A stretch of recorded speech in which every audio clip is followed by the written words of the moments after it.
what could you do to improve yourself? Well, let's step one step backwards. The first question might be, why should you even bother improving yourself? The answer to that is something like, so you don't suffer any more stupidly than you have to. And maybe so others don't have to either. It's something like that. You know, like there's a real injunction at the bottom of it. It's not some casual self-help doctrine. It's that if you don't organize yourself properly, you'll pay for it, and in a big way, and so will the people around you. And you could say, well, I don't care about that, but that's actually not true. You actually do care about that, because if you're in pain, you will care about it. It's very rare that you can find someone who's in excruciating pain who would ever say, well, it would be no better if I was out of this. Well, so then the question might be, well, how would you go about getting your act together? And the answer to that is something like, look around for something that bothers you and see if you can fix it. You can do this in a room. It's quite fun to do it just when you're sitting in a room, like a room, maybe your bedroom. You can sit there and just sort of meditate on it and think, okay, if I wanted to spend 10 minutes making this room better, what would I have to do? And you have to ask yourself that, right? It's not a command, it's like a genuine question. And things will pop out in the room.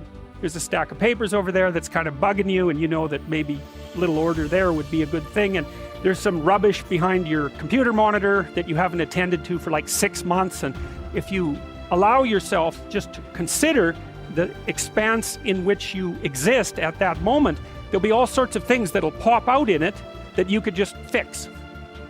You fix 100 things like that, your life will be a lot different. Now, I often tell people too, fix the things you repeat every day, because people tend to think of those as trivial, right? You get up, you brush your teeth, you have your breakfast, you know, you have your routines that you go through every day. Well, those probably constitute 50% of your life. And people think, well, they're mundane, I don't need to pay attention to them. It's like, no, that's exactly wrong. The things you do every day, those are the most important things you do, hands down.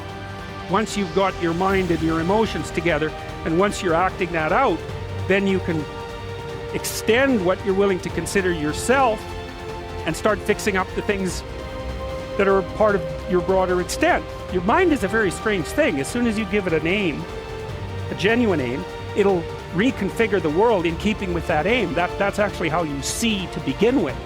And so if you set it a task, you have to be genuine about it, which is why you have to bring your thoughts and emotions together, and then you have to get them in your body so you're acting consistently. You have to be genuine about the aim, but once you aim, the world will reconfigure itself around that aim, which is very strange. You see what you aim at. One inference you might draw from that is, be careful what you aim at.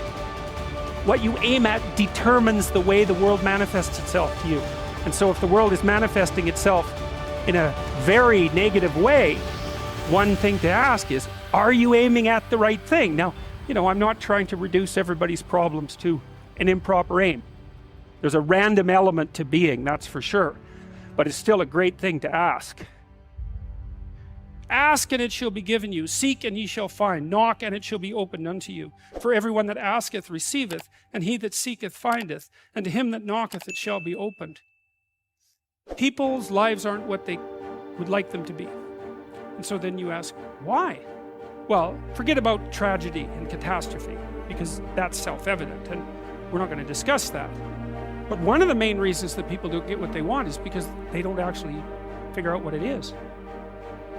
And the probability that you're going to get what would be good for you, let's say, which would even be better than what you want, right? Because, you know, you might be wrong about what you want, easily. But maybe you could get what would really be good for you. Well, why don't you? Well, because you don't try.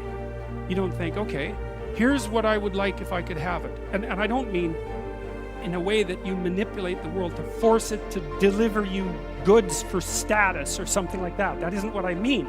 I mean something like, imagine that you were taking care of yourself like you were someone you actually cared for. And then you thought, okay, I'm caring for this person. I would like things to go as well for them as possible. What would their life have to be like in order for that to be the case? Well, people don't do that. They don't sit down and think, all right, you know, let's figure it out. You've got a life. It's hard, obviously. It's like 3 years from now, you can have what you need. You've got to be careful about it. You can't have everything. You can have what would be good for you, but you have to figure out what it is, and then you have to aim at it. Well, my experience with people has been is if they figure out what it is that would be good for them, and then they aim at it, then they get it. And it's strange because it's a strange thing. It's not quite that simple because, you know, you may formulate an idea about what would be good for you, and then you take 10 steps towards that, and you find out that your formulation was a bit off, and so you have to reformulate your goal. But a huge part of the reason that people fail is because they don't ever set up the criteria for success. And so, since success is a very narrow line and very unlikely, the probability that you're going to stumble on it randomly is 0. And so there's a proposition here, and the proposition is, if you actually want something, you can have it. Now the question then would be, well, what do you mean by actually want? And the answer is that you reorient your life in every possible way to make the probability that that will occur as certain as possible. You could try this. Sit on your bed one day and ask yourself, what remarkably stupid things am I doing on a regular basis to absolutely screw up my life? And if you actually ask that question, but you have to want to know the answer, right? Because that's actually what asking the question means. It doesn't mean just mouthing the words. It means you have to decide that you want to know. You'll figure that's out so fast it'll make your hair curl. Socrates said that the thing that made him different than everyone else in Greece was that he consulted his daemon, his genius. He asked himself how it was that he should conduct himself in the world, and then he did that, whatever it was. He didn't try to force a solution, you know, he didn't try to force a solution selfishly. He asked, I'm going to manifest myself in the best possible manner in the world. I would like to do that. What would that be? What would happen if you consulted yourself about the best possible outcome for you? You might get an answer. Well, that's what this proposition is.